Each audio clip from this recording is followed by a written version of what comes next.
নমস্কাৰ বন্ধুসকল, আজি মই লৈ আহিছো এটা আনবক্সিং ভিডিঅ' K9। কম দামত সঁচাকৈ ভেলু ফৰ মানি নেকি?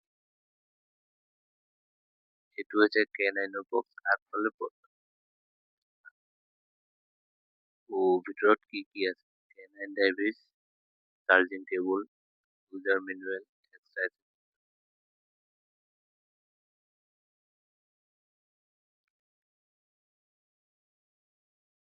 Wireless connectivity. K9ত পাইছে আপুনি নইজ ৰিডাকচন ফিচাৰ হ'ব, ৰেচিষ্টেবল বেটাৰী হ'ব আৰু পৰ্টেবল ডিজাইন।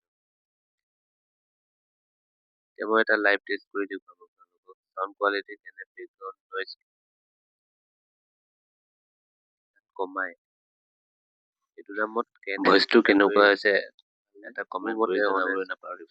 যদি আপুনি বাজেট ইউজাৰ তেন্তে এটা ভাল অপচন।